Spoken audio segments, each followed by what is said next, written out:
이 당시 그 고린도 그 지역에는 희생 제의가 그 예배가 이제 우상에게 바쳐지는 그 예배가 행해졌습니다. 뭐 많은 신들이 있었죠. 제우스, 뭐 아폴로, 디오니소스, 뭐 많은 신들이 있었습니다. 그런데 이제 이 신들은 이제 르네 지라르가 이제 인류학으로 계속해서 연구하고 밝혀낸 바에 의하면 이 신들은 집단의 탐욕에 의해서 희생당한 희생 제물들이었습니다. 그리고 집단이 자신의 행복을 위해서 그 죄를 어떤 한 특정인에게 뒤집어 씌우는 거예요. 그리고 그러려면 이 특정인이 굉장히 죄인이어야 되겠죠. 그래서 대부분 희생양이었던 이제 신들은 굉장히 좀 문란하고 또 음란하고 또 심지어는 아버지를 죽이고 하는 그런 일들을 행한 사람들입니다. 그래서 그리스 신화에 나오는 신들은 도덕적인 신이 하나도 없습니다. 제우스는 어떤 짐승이나 소나 뭐 막 나타나가지고 아무 여자는 임신시키고 떠나고 막 이렇게 하잖아요. 대부분 그렇습니다. 디오니소스도 결국은 아버지를 살해하거든요. 아버지를 살해하고 또 어머니와 이제 또 혼인하는, 그러니까 폐역무도하죠. 그래서 이 사람을 죽일 만한 어떤 근거를 만들어요. 그리고 온 집단들이 그 집단의 불행, 그 집단의 또 탐욕, 그 집단의 탐욕, 예수님이 죽으셨듯이 한 어떤 그 집단의 그 생존을 위해서 이 사람을 희생제물로 바칩니다. 그리고 희생제물로 바치고 이 사람을 죽이지 않으면 이 집단 간에 이 싸움이 일어나는 거예요. 그래서 결국 다 망할 수밖에 없기 때문에 한 사람을 죽이고 나중에 이 사람을 신성화시킵니다. 신성화. 이 신성화라는 말은 거룩하다는 말하고 다릅니다. 홀리하고 다릅니다. 이건 뭐냐 하면 세크릿, 그러니까 신성하게 여기는 거죠. 선왕당이라든지 이런 거. 그래서 여러분 보면 지금 막 1000만 명 돌파하는 영화 있죠. 뭐죠? 신과 함께에도 보면 원기가 나오잖아요. 원기. 그 원기의 원한이 강하면 강할수록 어떻게 돼요? 더 힘센 신이 되잖아요. 네, 그런 거예요. 그래서 아주 억울하게 죽으면 죽을수록 더 센 신이 되는 거예요. 그래서 신성화시키는 거죠. 그러니까 우상숭배에 참여한다는 것은 어떤 의미냐 하면 그들의 탐욕적 질서에 편입된다는 뜻이에요. 그죠? 우상숭배에 참여한다는 것은 우상이 뭡니까? 결국 우리의 탐욕의 화신들이거든요. 우리가 원하는 걸 이루어 달라고 또 우리가 원하는 것들을 대리만족시켜 달라고 섬기는 거잖아요. 그러니까 그 탐욕의 질서에 다시 복귀하는 것을 우상숭배라고 얘기하는 거예요. 그래서 여러분 있잖아요. 우리가 우상숭배의 본질을 잘 알고 이 본문을 접근해야 되는데 어떤 사람들이 이렇게 생각하는 거죠. 그냥 뭐 이제 뭐 제사 음식 안 먹고 또 뭐 우상숭배하지 않는 것을, 또 여러분 우상숭배 아무도 안 하잖아요. 뭐 갓바위 가서 절한 사람 있습니까? 없죠. 이슬람 사원에 들어가서 뭐 이렇게 또 경배한 사람 있습니까? 이렇게 막 경배한 사람 있습니까? 없잖아요. 그리고 또 뭐 우리는 어떤 신들을 섬기지 않았어요. 그죠? 그래서 우리는 자칫 잘못하면 난 우상숭배자가 아니야. 우리 우상숭배자가 아니죠. 하나님 믿으니까. 나는 우상숭배에 참여하지 않아 라고 생각할 수 있다는 거예요. 그리고 우상숭배의 본질은 뭐냐 하면 그 탐욕의 질서로의 복귀를 의미하기 때문에 우리 그리스도인들 누구나가 다 우상숭배적 삶으로 복귀할 수 있는 가능성이 있다는 것입니다. 그리고 오늘 한국교회 많은 교회들은 사실 우상숭배적 질서에 동참하고 있습니다.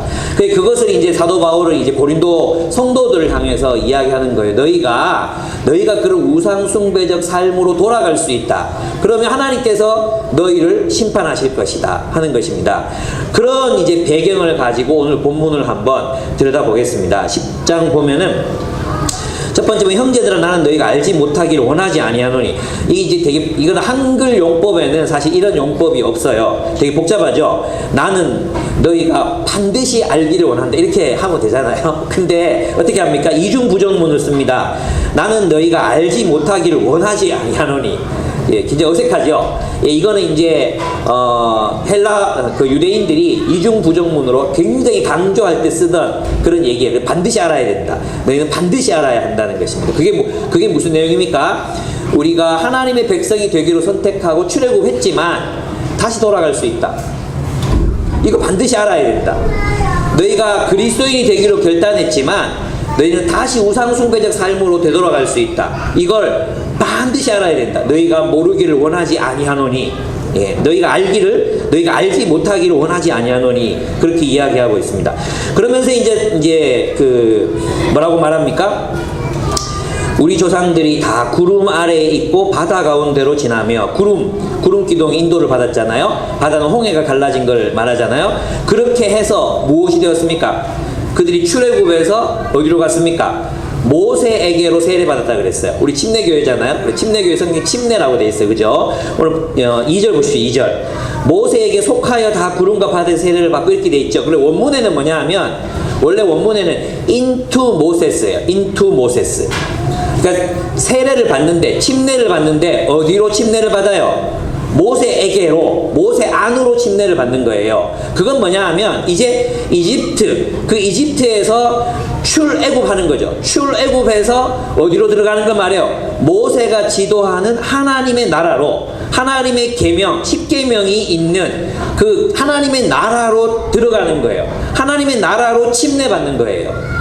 침례는 계속해서 반복하지만 씻는 게 아니에요. 세례, 세수, 세손, 이런 세안, 그 씻는 예가 아니에요. 원래 베프티스마는 들어간다는 말이 있어요. 연합한다, 소속된다, 이런 의미예요. 그러니까 이스라엘 백성들은 출애굽에서 어디에 소속됐어요? 모세의 백성으로 소속됐어요. 하나님의 백성이 된 거예요. 그렇죠? 예. 그래서 우리가 뭐 해야 됩니까?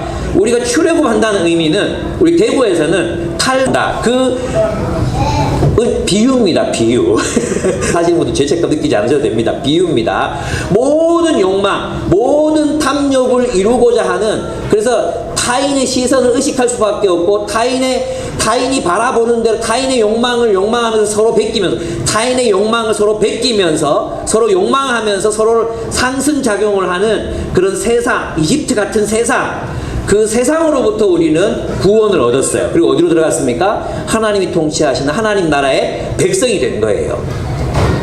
그죠? 모세로. 그런데 그들이 어떻게 했습니까? 또 거기서 신령한 음식도 먹었어요. 이제 신령한 음식이란 말은 이 음식이 이상한 작용이 있어가지고 먹으면 막 신령해지고 이런 게 아니에요. 이 신령하다는 뜻은 내추럴하지 않다는 뜻이에요. 그러니까 하나님이 공급하셨다고 밖에 설명할 수 없는, 그죠? 하나님이 주셨다고 밖에 설명할 수밖에 없는 그거. 그래서 그 출처가 하나님으로부터 온 거야. 그래서 신령하다, 이렇게 표현한 것입니다. 그것이 신령한 음식. 그래서 만나, 메추라기, 또 물, 이런 것들이 우리가 먹는 것과 다른 메추라기, 성령 충만한 메추라기였다든가 아니면 영이 깃든 만나였다든가 그런 게 아니라 하나님이 공급하셨다, 이런 의미에서 신령하다는 표현을 쓰는 것입니다. 그 다음에 그리고 이제 4절이 뭐 어렵죠. 반석이 따라서 반석. 그 반석은 그리스도라, 이렇게 돼 있잖아요. 그래서 어떤 사람들은 구약 성경의 예수님은 바위로 나타나셨구나. 그렇게 생각하시면 안 돼요. 여기서 이 반석이라는 말의 의미는, 이 반석은 하나님을 의미하는 거거든요. 그러니까 지금 이제 신약에 비추어서, 고린도 교회의 삶에 비추어서 이제 구약을 보는 거예요. 그러면 그리스도로 말미암아 우리에게 주어지는 게 뭐죠? 신령한 음료, 신령한 음식이잖아요. 성찬에 참여하잖아요. 성찬. 그죠? 그리스도 때문에 성찬에 참여하잖아요. 그것처럼 구약의 백성들도 그리스도로 인해서 그들은 성찬에 참여하고 있었다, 이 말이에요. 그래서 성찬과 세례는 같은 의미예요. 성찬과 세례는 하나님의 백성으로 소속된다. 하나님의 백성, 모세에게로, 그리스도에게로 들어간다. 그리스도에게로 공급받아서 하나가 된다, 이런 의미예요. 그들도 그리스도에게로부터 나오는 음식과 음료를 먹어 하나가 되었고, 우리도 그리스도로부터 나오는 성찬에 참여함으로 우리는 한 몸이 되었다. 우리는 하나님의 백성이 되었다. 이런 의미에서 반석을 그리스도라고 은유한 것입니다. 여러분 이해하셨습니까? 기억해놓고 나중에 다시 들여다보시면 제 말이 이해가 되십니다. 하십시오. 그런데 여기까지가 이제 중요한 게 이게 배경인 거예요. 배경. 그들은 출애굽했어. 하나님 나라가 되겠다고, 하나님 백성 되겠다고 출애굽했어요. 또 하나님이 주시는 음식을 먹었어요. 그리고 그들과 함께 식구가 됐죠. 식구 함께 밥 먹고 함께 음식을 먹는 하나가 됐잖아요. 그럼에도 불구하고 그들이 어떻게 되었습니까? 다 멸망했어요. 다 멸망한 게 아니라 그들 중에 많은 사람들이 우상숭배에 빠졌고 결국은 멸망했어요. 이 말은 무슨 말이겠어요? 이것이 우리에게 어떻게 본이 될 수 있습니까? 6절 보십시오. 이러한 일은 우리의 본보기가 되어 우리로 하여금 그들이 악을 증개할 것 같이 즐겨하는 자가 되지 않게 하려 함이라 이렇게 되어 있어요. 그러면 이 본문은 어떤 것에 본이 된다는 것입니까? 다시 우상숭배로 돌아가서 구원을 상실할 수 있다는 것입니다. 이 본문을 적어도 이 본문의 맥락에서는 그렇게밖에 해석할 수가 없습니다. 그러니까 너희도 계속해서 이런 식으로 우상숭배적 삶을 지속한다면 너희도 멸망당할 수 있다. 그것을 깨달아라. 그게 이제 사도 바울이 고린도 교회에게 하고 싶은 말인 거예요.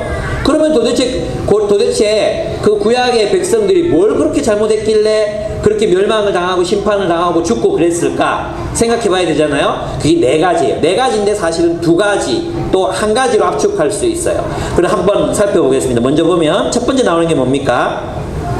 7절 보십시오. 7절을 보시면 그들 가운데 어떤 사람들과 같이 너희는 우상 숭배한 자가 되지 말라. 기록된 바 백성이 앉아서 먹고 마시며 일어나서 뛰노는 것은 다 같으니라. 여러분 이거 우리 출애굽기 강해할 때 재밌게 들었던 부분이잖아요. 예, 어떤 사건을 말합니까? 황금 송아지를 만든 사건을 말하죠. 황금 송아지를 만들고 그들이 이 황금 송아지가 하나님이다. 그리고 이 하나님이 우리를 애굽에서부터 구원해냈다. 그리고 거기서 앉아서 먹고 마시고 뛰놀았어요. 근데 여기 있잖아요. 뛰논다 이 단어가 뭐냐 하면 이삭이 미성년자들이 있어가지고 참 어렵다. 이삭이 리브가를 데리고 노는 것을 왕이 봤어요. 논다. 이제 어떤 의미인지 아시겠습니까? 그래서 뛰논다 이 말이 어떤 용례로 사용됐냐 하면 성행위를 한다. 이런 의미로 이제 사용이 됐어요. 그러니까 지금 이스라엘 백성들이 하고 있는 건 뭐냐 하면 하나님은 원래 출애굽할 때 그들에게 무엇 만들라 그랬죠? 성막 만들라 그랬잖아요. 근데 만들라는 성막은 안 만들고 황금 송아지를 만들었죠. 성막에는 뭐가 있었습니까? 하나님 나라 백성들의 의무, 사명이 있었어요. 그 계명을 따라 그 언약궤 안에 율법이 있었잖아요. 율법, 십계명. 그리고 십계명을 따라 그게 하나님의 백성이 되어야 한다. 그거를 상징하는 그거를 만들려고 그랬는데 황금 송아지를 만들었어요. 그리고 황금 송아지와 성막을 비교해 보세요. 성막에 뭐가 있습니까? 하나님 나라의 백성으로서의 책임과 의무, 하나님 나라가 되고 하나님의 나라를 선포하고 하나님의 나라를 살아내는 하나님의 정의와 공의를 실현하는 공동체가 되는 삶이 있어요. 황금 송아지한테는 뭐가 없습니까? 언약궤가 없어요. 말씀이 없어요. 사명이 없는 거예요. 그러니까 뭐만 남아요? 욕망만 남는 거죠. 탐욕만 남는 거죠. 그래서 그들은 자신의 이집트에서 섬기던 것처럼, 이집트 사람들이 섬기던 것처럼 그들의 욕망, 그들의 탐욕, 오로지 자기 중심적 탐욕을 추구하는 삶으로 돌아가고 있었던 것입니다. 여러분 근데 생각해 보십시오. 이스라엘 백성들이 이집트에서 그 탐욕의 질서 때문에 어떻게 했습니까? 노예가 됐잖아요. 그 탐욕의 질서 때문에 정말 고생하지 않았습니까? 불의를 겪었지 않습니까? 그런데 그들이 다시 어디로 돌아가려고 하고 있습니까? 그 세상 질서, 탐욕과 폭력으로 희생제물을 만들고 그 세상의 질서, 탐욕의 질서, 그리고 폭력의 질서, 억압과 착취의 질서 속으로 다시 들어가서 그들이 이스라엘 백성들을 그러한 세상 나라처럼 만들고 싶어 했던 것입니다. 그래서 하나님께서는 그들을 심판하십니다. 그런데 그 희생 제의 그리고 그 이방인 그 우상 숭배적 예배에 반드시 포함되는 게 뭐냐 하면 통음난무예요. 통음난무. 앉아서 먹고 마시고 그리고 신전 창기들과 교접하고 또 아무나 붙들고 심지어는 아무나 붙들고 이렇게 하는 게 무질서를 창조해내는 거거든요. 왜냐하면 이 무질서가 막 극렬하게 불타오르고 난 뒤에 새로운 평화가 와. 근데 가만히 들여다보면 그 새로운 평화는 뭐냐 하면 옛 질서의 반복이에요. 그러니까 옛 질서의 반복. 그러니까 이방인들의 지금 우상숭배적 희생제의는 무엇을 위한 것이냐? 잘 들으세요. 기존 질서의 반복, 기존 질서의 유지, 탐욕과 폭력의 질서를 유지하고자 하는 세상 질서의 제의가 바로 희생제의고 우상숭배라는 것입니다. 근데 우리 거기서 나왔잖아요. 우리는 수송구에서 나왔어요. 우리는 탐욕과 폭력의 질서에서 나왔어요. 근데 거기로 다시 돌아가면 됩니까? 안 됩니까? 하나님께서는 그것을 배신이라고 보시고 그들 가운데 우상숭배 참여한 자들을 다 죽이시는 것입니다. 두 번째도 마찬가지예요. 두 번째도 보면 어떤 일들이 일어나느냐 하면 8절에 보면은 그들 중에 어떤 이들이 음행하다가 하루에 23,000명이 죽었나니 우리는 그들과 같이 음행하지 말자 이렇게 돼 있잖아요. 여러분 이건 있잖아요. 그냥 음행이 아니에요. 그냥 음행. 그냥 뭐 바람 피고 뭐 이런 게 아니에요. 본문을 보면 한번 찾아보겠습니다. 민수기 25장입니다. PBS 하시면 다 찾으셨죠, 그죠? 민수기 25장.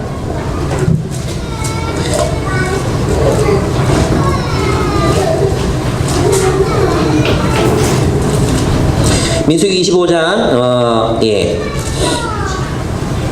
1절부터 한번 보겠습니다. 제가 읽겠습니다. 이스라엘이 시팀에 머물러 있더니 그 백성이 모압 여자들과 음행하기를 시작하니라.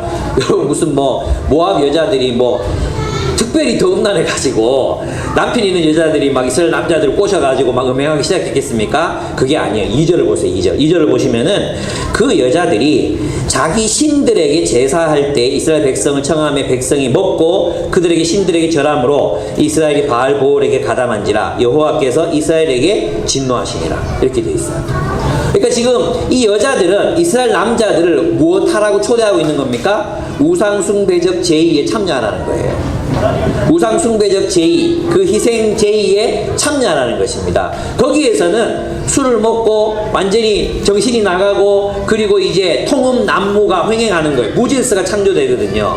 그러니까 이스라엘 백성들이 했던 건 단순한 음행이 아니라 어떤 의미의 음행이었습니까? 그것은 우상숭배적 질서에 가담하는 것이었다는 거죠. 그래서 하나님께서 그들 가운데 23,000명을 한 자리에서 역병으로 다 죽게 하십니다. 세 번째도 이제 마찬가지인데요. 민수기 21장을 보겠습니다. 이제 여기서는 이제 원망이 나오잖아요. 원망과 시험이 나오거든요. 근데 이게 어떤 맥락이냐 하면 민수기 21장 4절에서 9절입니다. 제가 또 읽어보겠습니다. 백성이 호르산에서 출발하여 홍해길을 따라 에돔 땅을 우회하려 하였다가 길로 말미암아 백성의 마음이 상하니라. 백성이 하나님과 모세를 향하여 원망하되 어찌하여 우리를 애굽에서 인도해내어 이 광야에서 죽게 하는가. 이곳에는 먹을 것도 없고 물도 없도다. 우리 마음이 하찮은 이 음식을 싫어하노라 하매. 지금 뭐 하는 겁니까? 지금 하나님 나라 되겠다고 하나님 나라 이루어보자고 이제 가잖아요. 하나님 나라 이루어보자고 길을 가고 있잖아요. 근데 고생스러운 거야. 하나님 나라 가는데 고생스러운 거야. 돈도 내야 되고 그죠? 또 나눠야 되고 손해 봐야 되고 토요일 날 나와야 되고 금요일 밤 9시 모여야 되고 그죠? 애도 키우는 힘들어 죽겠는데 이거 해야 되잖아요. 그러니까 어떻게 해요? 힘든 거예요. 그리고 원망하는 거예요. 어디로 돌아가고 싶어요? 애굽에서 괜히 나왔다. 내가 괜히 하나님 나라 백성 되기로 했다. 그래 애굽으로 돌아가고 싶어 하잖아요. 그러니까 모든 지금 바울이 예를 든 이 모든 것에는 무엇이 들어 있습니까? 애굽으로의 회귀, 욕망의 질서로의 회귀, 세상으로의 복귀. 그러니까 이게 뭐예요? 변심이죠. 변절이죠. 이것은 신앙을 버리는 거죠. 하나님에 대한 믿음을 버리는 행위가 바로 그들이 행했던 행위라는 거예요. 그죠? 힘들다. 하나님 나라 살아가기가 너무 힘들고 고생스럽다. 돌아가자. 그래서 이거 있잖아요. 이 하찮은 음식 때문에 질렸다. 이 말이 이스라엘 백성들의 진짜 마음이었던 거죠. 이 하찮은 음식 때문에 질렸다. 이런 거 있잖아요. 이렇게 살기 싫다. 구질구질하게 살기 싫다.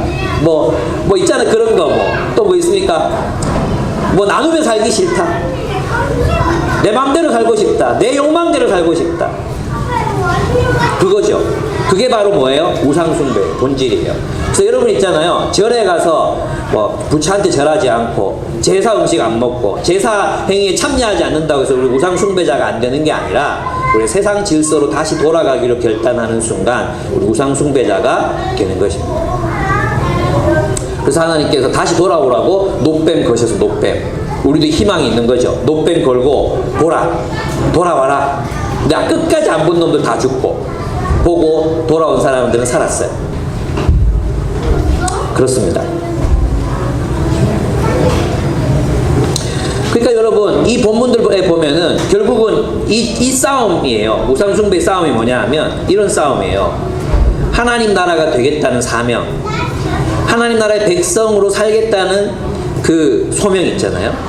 또 하나님 나라를 이루어서 내가 하나님의 이름을 높이며 살아가겠다는 그 결단, 이걸 잃어버리면 우리 자연스럽게 우상숭배자가 될 수밖에 없는 것입니다. 하나님 나라를 이루기 위해서 내가 가진 걸 나누고 우리가 함께 우리의 물질로 하나님의 나라를 세워가고 또 이 사람들과 한 형제 자매가 되고 이들과 함께 정의와 하나님의 공의가 지배하는 그런 새로운 질서를 창조해 내겠습니다.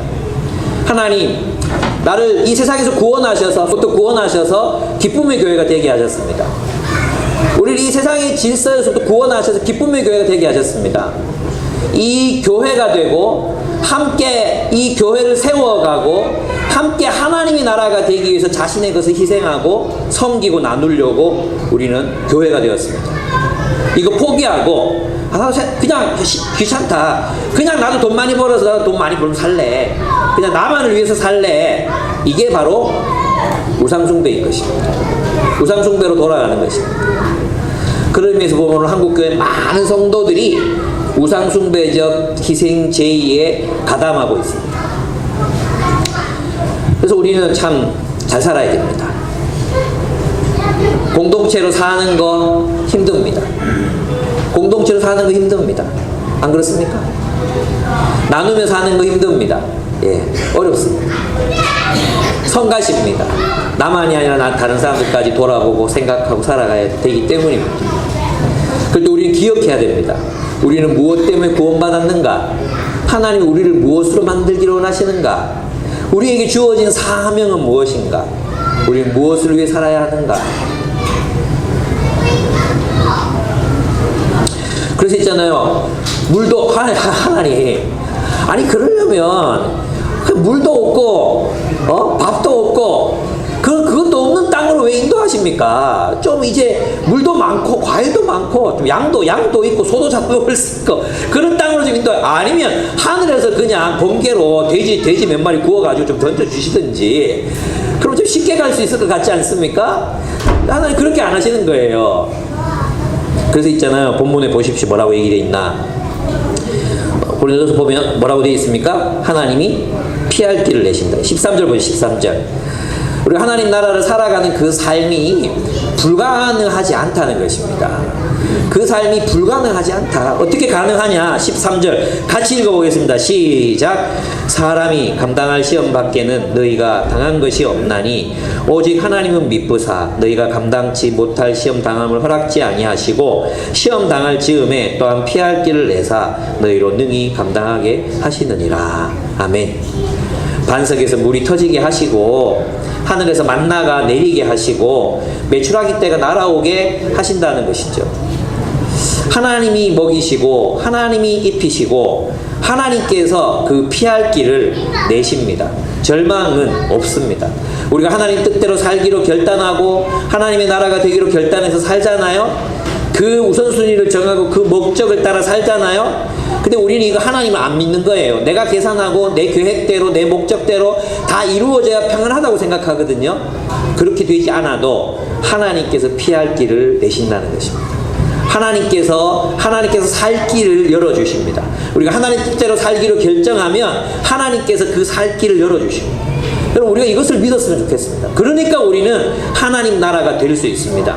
함께 나눌 수 있고 함께 교회를 세워갈 수 있고 함께 우리가 참 주께서 원하시는 삶을 살아낼 수 있습니다. 죽지 않습니다. 하나님이 피할 길을 내십니다. 이것을 신뢰하십시오.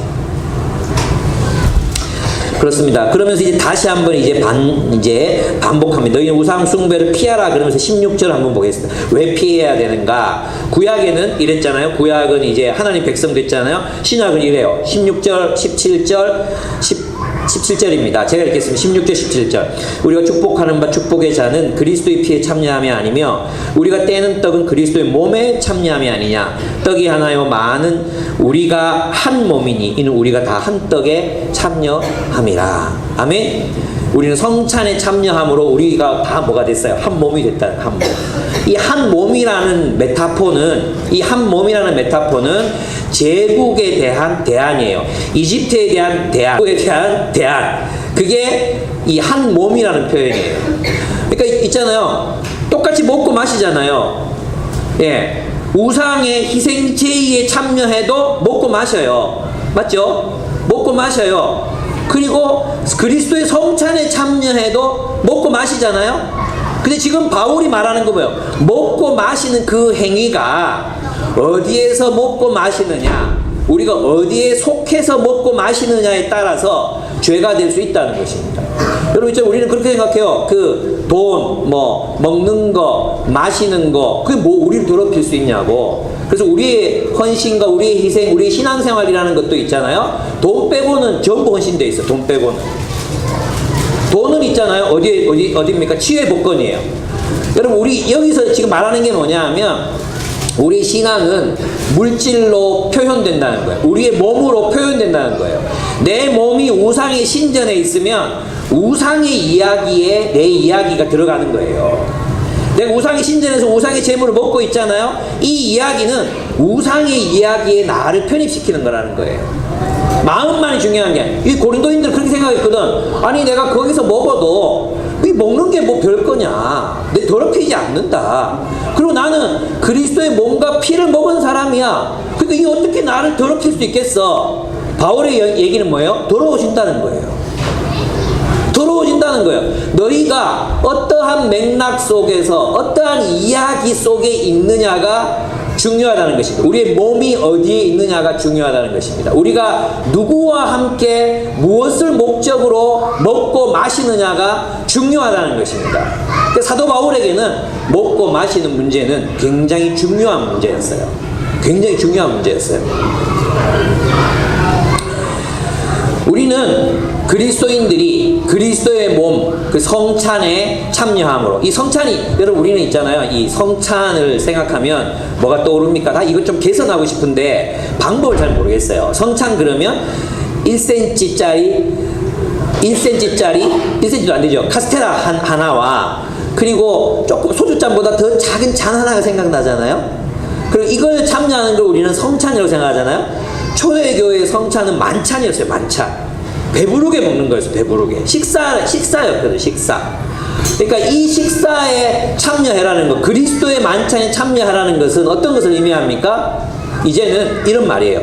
이제는 너희가 세상의 일부가 되지 말고, 세상과 너희를 동일시하지 말고, 이제는 그리스도의 지체들, 우리 한 몸이다. 이 그리스도의 지체들과 하나가 되어서 주님이 원하시는 정의와 공의, 평화, 하나됨, 사랑의 삶을 살아라. 내가 그들과 한 몸을 이루어라. 네가 이전에는 출세하기 위해서, 너의 욕망을 이루기 위해서 그들과 함께 먹고 마셨다면, 그리고 세상의 일부가 되기 위해서 그들과 함께 먹고 마시고 그들과 동일시하고 그들의 가치관을 내면화하고 그들처럼 살았다면, 이제는 그리스도인들과 함께, 그리스도 안에서 함께 먹고 마셔라. 그들을 사랑하라. 그들을 섬겨라. 그들에게 너 자신을 나누어 주라. 그러니까 결국 여기서 지금 말하고 있는 것은 무엇입니까? 탐욕의 이야기가 아닌 그리스도의 사랑의 이야기 속에서 우리의 물질 세계를 나누라는 것입니다. 우리의 물질을 나누라는 것입니다. 음식을 먹고 마시는 행위를 그 그리스도의 세계 안에서 가지라는 것입니다. 여러분, 이 고린도 교인들이 뭐 했습니까? 성찬에 참여하고 있었습니다. 성찬에도 참여했고, 또 뭐 했습니까? 또 예배도 하고, 또 또 지금 좀 뒤에 나오면 방언도 하고 예언도 하고 많은 걸 했습니다. 그러면 바울이 지금 말하고 싶은 게 뭐겠어요? 지금 있잖아요. 고린도 교인들은 나중에 성찬하잖아요. 성찬이 어떻게 변질됩니까? 귀족들끼리 자기들끼리 모여서 배 터지게 먹고 취하고 그럽니다. 근데 그 늦게 온 사람들, 자기의 소유가 없는 노예들이 오면 먹을 걸 남겨두고 함께 먹어야 되는데 함께 먹지 않고 자기들끼리 배 터지게 배부르게 먹고는 노예들은 세상 가치관 그대로 굶겨둡니다. 이러한 성찬은 그리스도의 몸을 분별하지 못하는 성찬이기 때문에 하나님이 심판하십니다. 몇몇이 죽었다고 했습니다. 너희 중에 자는 자가 있다 그랬습니다. 무슨 뜻입니까? 결국 우리가 저희 성찬을 하기는 하지만 그들이 어떤 모습이었습니까? 세상의 질서, 탐욕의 질서, 가진 자가 더 많이 가지고 없는 자는 가진 것을 빼앗기는 그 세상의 질서와 똑같은 공동체를 만들고 세상과 똑같이 살아가고 있었잖아요. 바울은 그것을 비판하고 있는 것입니다. 우리의 물질 세계를 어떤 맥락 속에 위치시켜야 합니까? 이제 하나님 나라, 사랑의 이야기. 그러니까 여러분, 이제는 여러분의 물질이 여러분 자신만의 탐욕, 여러분 가족만의 이기심, 여러분 가족만의 행복을 위해서 쌓고 모으는 물질이 아니라 이제 우리의 물질의 이야기는, 이 물질은 나누고 사랑하고 함께하고 베푸는 그런 이야기로 변화되어야 한다는 것을 의미하는 거예요. 여러분의 물질은 어느 이야기 속에 포함되어 있습니까?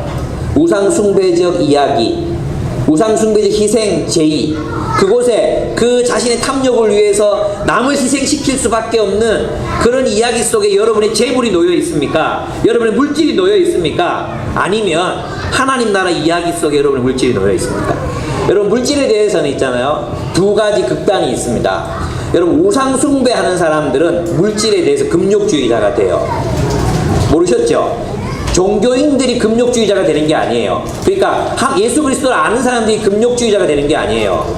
누가 금욕주의자가 되느냐? 맛보지도 마라, 만지지도 마라. 누가 했습니까? 우상숭배자들이. 우상을 섬기는 자들은 사람 물질 세계를 무시해요. 하나님이 창조하신 이 물질 세계, 하나님이 우리의 행복을 위하여 주신 이 물질 세계를 무시해요. 멸시하게 해요. 이건 기독교가 아니에요, 여러분. 성경은 금욕주의를 얘기하지 않습니다. 또 하나 극단은 뭐냐면 물질을 우상으로 만들어요. 물질을 신으로 섬겨요. 그들의 신은 베니 그랬어요. 베니. 이 두 가지 극단이 우상 숭배의 적 결단이란 말이에요. 극단. 근데 그리스도인들은 기독교 어떻게 생각합니까? 아주 플라토닉하게 생각해요. 우리 신앙도 보면 있잖아요. 굉장히 플라토닉해요. 우리는 마음으로 서로 사랑하죠. 우리는 마음으로 사랑해요. 현존으로 사랑하지 않습니다. 현존으로 사랑하지 않습니다. 우리는 정신으로 서로를 사랑합니다. 플라토닉하게 사랑합니다. 우리는 물질을 나눔으로 사랑하지 않습니다. 우리는 교회를 아끼고 사랑합니다. 우리는 마음으로 교회를 아끼고 사랑합니다. 우리의 물질로 교회를 섬기지 않습니다. 그게 뭐예요? 우리의 사랑이 얼마나 금욕주의에 가깝습니까? 우리의 물질이 어디 있습니까? 여러분, 이제 많은 사람들이 생각해요. 이 물질은 치외복권 지역이야. 치외복권 지역. 이 물질을 어떻게 사용하는가가 함께 먹고 나누고 세상을 즐기는 이것이 어디에 있느냐가 우리 신앙이거든요. 우리 신앙이에요. 성찬에 참여하고 예배에 참여하고 막 이런 것들이 신앙이 아니라 우리의 물질을 하나님 나라 이야기 속에 나의 물질로 어떻게 하나님 나라 이야기를 만들어가고 있는가, 그것이 우리에게 주는 도전이란 말이에요. 여러분, 딱 깨놓고 얘기해봐. 여러분, 언제 행복합니까? 언제 행복합니까? 맛있는 거 먹을 때. 언제 행복합니까? 예쁜 옷 샀을 때. 언제 행복합니까? 예, 이마트나 홈플러스나 코스트코 가서 막 카터기에 막 잔뜩 싸가지고 밀고 다닐 때, 그때 행복하지 않습니까? 왜 거짓말하지? 여러분, 홈쇼핑 해가지고 원하는 물건 택배가 도착할 때, 택배가 도착하는 그 전화 올 때 택배 놓고 이럴 때 행복하지 않습니까? 언제 아닙니까? 그거 살 수 있을 때 행복하지 않습니까? 거짓말입니까? 우리 가족이 2달 동안 해외여행 다녔잖아요. 해외여행 다니면서 진짜 행복했을 때 있었습니다. 근데 말레이시아인지 어딘지 잘 모르겠어요. 마트에 갔는데 정말 너무 싼 거예요. 너무 싼 거예요. 그래가지고 막 집어넣고 고봉을 쌓았어요. 카트에 고봉을 쌓았어요. 2카턴, 1카턴 다 쌓고 봉지에 넣어가지고 들고 가는데 진짜 행복하더라. 그게 죄입니까? 아닙니다. 여러분, 제가 하는 이야기를 잘 들으셔야 됩니다. 그 이야기를 우리는 그리스도인들은 하나님이 우리를 위하여 허락하신 이 창조 세계를 긍정합니다. 여러분, 그래서 어떤 분이 얘기하기를 기독교만큼 물질주의적 종교가 없다 그랬어요. 그런 의미에서 있잖아요. 우리의 신앙은 물질화되어야 합니다. 보다 더 세속화되어야 합니다. 세속화가 뭡니까? 정신적인 가치가 물질화되는 거잖아요. 여러분, 오늘 현대는 있잖아요. 물질적인 가치를 정신적인 가치로 옮겨놨어요. 옮겨놓음으로 가난한 사람들 돌보지 않아요. 예. 여러분, 우리가 맛있는 밥 먹을 때 행복하잖아요. 기독교는 뭡니까?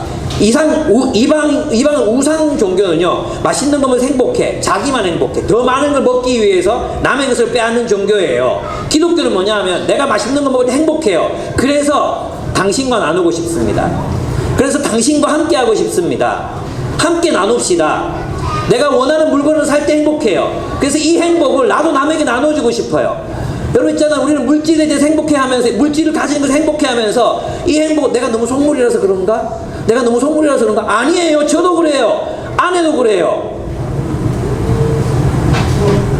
우리가 타락했습니까? 아니에요, 여러분. 이 물질을 어떤 이야기 속에 두느냐의 문제라는 거예요. 성찬, 성만찬, 나눔, 베품, 남을 위해. 그래서 어떻게 하라는 거예요? 31절 보시면, 그런즉 너희가 먹든지 마시든지 무엇을 하든지 다 하나님의 영광을 위하여 하라. 먹든지 마시든지. 먹고 마시는 일을 무엇을 위해 하라는 것입니까? 하나님의 영광을 위하여 하라. 또 뭐 하라는 겁니까? 남의 유익을 구하라는. 33절 나와 같이 모든 일에 모든 사람을 기쁘게 하여 자기 유익을 구하지 아니하고 많은 사람의 유익을 구하여 그들로 구원을 받게 하라는 것입니다. 이것이 성만찬이 의미하는 그리스도께 속한 사람들의 이야기라는 것입니다. 우상숭배는 오로지 자기의 영광, 자기의 유익을 위해 먹고 마시는 종교예요. 기독교는요, 남을 위해, 타인을 위해 우리의 물질을 나누는 종교예요. 그게 기독교예요. 이렇게 하려면요, 여러분 물질을 긍정해야 돼요. 여러분 안에 은폐된 욕망을 긍정해야 돼요. 하나님이 욕망을 주셨어요. 근데 그 자신의 욕망을 추구하면 망해요. 자신의 욕망을. 그러나 먼저 배워야 될 것은 뭐냐 하면, 내가 이 물질 세계를 인하여 행복할 수 있다는 걸 배워야 돼요. 내가 이 물질 세계의 아름다움, 이 물질 세계의 풍요로움을 내가 먼저 향유할 수 있어야 돼요. 그렇다고 막 가지라는 뜻이 아니에요. 이걸 내가 알아야 돼요. 누려야 돼요. 그리고 이 누림이 없는 사람들을 향한 긍휼의 마음이 우리에게 있어야 되는 거예요. 저 아프리카의 사람들, 또 내 주변에 있는 사람들, 나는 이렇게 해외여행도 가지만 못 가는 사람들, 그들을 향해 긍휼의 마음, 그리고 어떻게 하면 함께 할 수 있을까를 고민하는 거예요. 그게 신앙이라는 말입니다. 그래서 이렇게 얘기했어요. C.S. 루이스가 참 이 사람처럼 글 써보고 싶다 진짜. 제가 한번 읽어보겠습니다. 자연으로 일컬어지는 모든 것에서 돌이켜 부정적 영성 속으로 움츠러드는 것은 흡사 승마를 배우지 않고 말에서 도망치는 것과 같다. 승마가 재밌나 봐요. 예, 저는 안 타봐서 모르잖아요. 근데 승마를 배우지 않고 말에서부터 도망치는 것, 그게 뭐야? 이 승마는 이제 물질 세계를 의미한 자연 세계, 물질 세계를 누리는 것을 승마 말 타고 즐겁잖아요. 이 즐거움을 누리는 것을 말하는 거예요. 근데 이 말대를 그냥 도망간 많은 그리스도인들이 말을 타지도 않은 채 말을 버리고 말을 없애는 것이 신앙이라고 생각한다는 거예요. 그게 아니에요. 두 번째로 보면 이렇게, 우리는 반드시 몸을 관리하는 법을 배워야 한다.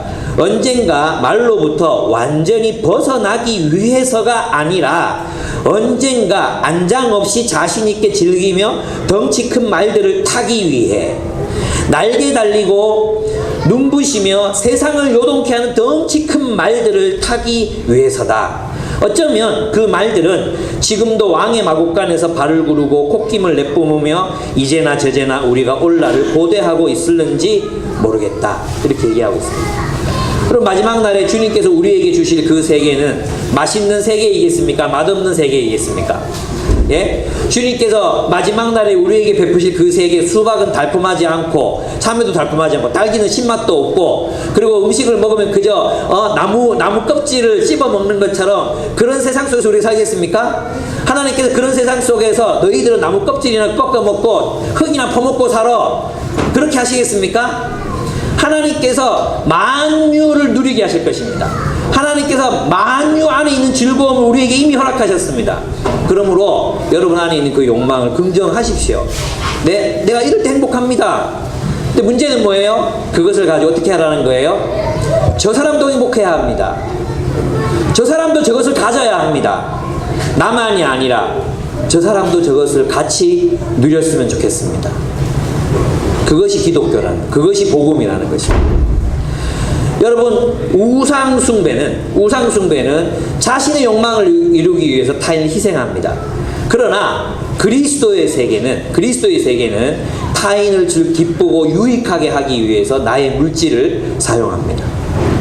내 욕망을 내려놓고 함께 누리기를 원하는 것, 그것이 바로 복음의 세계입니다. C.S. 루이스는 스크루테이프의 저의 최애 책 중에 하나가 스크루테이프의 편지거든요. 거기 이렇게 기록했습니다. 마귀가, 사탄이 이제 하나님을 향해 비난하는 거야. 사탄이 이렇게 비난하는 거야. 하나님은 뼛속 깊이 쾌락주의자야. 금식이니 철야기도니 화형대니 십자가니 하는 건 눈속임에 불과해. 아니면 바닷가의 물보라 같은 것이거나 그의 바다로 나가보면 더 많은 쾌락이 넘실거리지. 그는 세상을 쾌락으로 차고 넘치게 했어. 자기, 씻기, 먹기, 마시기, 사랑하기, 놀기, 기도하기, 일하기와 같이 자기가 조금도 개의치 않는 가운데 인간들이 온종일 할 수 있는 거리들을 주었지. 이게 사탄의 불평이었어요.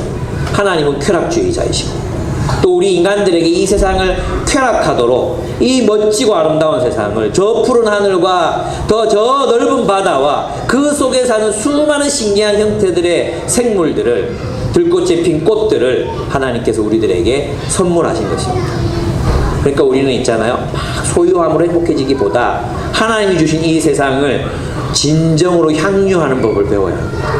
타인의 욕망을 모방하느라 우리의 인생을 낭비할 것이 아니라 참으로 진정으로 하나님께서 우리를 쾌락하게 하신 이 세상을 우리는 누릴 줄 아는 사람들이 되어야 합니다. 그리고 이것을 함께 누릴 수 없는 난민들, 가난한 자들, 이 땅에 가난하고 포로되고 눌린 자들 위하여 함께 나누기를 선택하는 것입니다. 그것이 신앙입니다. 여러분, 그래서 저는 여러분들이 플라톤주의자가 되지 말고 그리스도인이 되기를 권면합니다. 그리스도인이 됩시다. 플라톤주의자가 되지 맙시다. 마치 남들은 하나님과의 깊은 관계와 하나님과의 교제만으로도 행복하게 살 수 있고 나는 물질이 있어야 행복해질 수 있다고 믿는, 얼마나 유선적입니까? 말씀과 기도만으로 충분히 행복하다고 말하면서 자기 자신은 물질로 즐거워하는 그런 위선자가 되지 말고 하나님께서 우리에게 베풀어 주신 이 세상을 긍정하고 이 세상을 함께 나누기 위해서 살아가는 삶을 살아갑시다. 여러분의 물질, 여러분의 돈, 여러분이 먹고 마시는 일, 이것은 어디에 속했습니까? 세상의 가치에 속했습니까? 아니면 하나님 나라에 속했습니까? 우리는 황금 송아지, 사명감 없고 의무감 없고 책임감 없는 신을 섬기고 있지는 않습니까? 우리의 탐욕을 섬기고 있지는 않습니까? 하나님 나라가 되기 위해서 우리는 어떻게 우리의 물질을 나누기 위해 준비하고 생각하고 살아가고 있는지 우리 자신 한번 돌아보았으면 좋겠습니다. 그죠? 이때 마음이 딱 이런 거 생기죠. 힘들어 죽겠는데 또 이런 얘기 하잖아요. 이스라엘에서 똑같았어요. 돌아 힘들었잖아요. 이 하찮은 음식으로 인하여 마음이 불평했다 그랬잖아요. 예, 뱀 물릴 수 있으니까 조심하시고 하나님 나라가 뭔지 다시 생각하고 우리가 무엇을 위해 구원받았는지 생각하고 또 우리가 무엇을 해야 되는지 기억하고 우리의 삶을 세워갔으면 좋겠습니다. 또 우리 교회를 함께 세워갔으면 좋겠습니다. 우리 함께 기도하겠습니다.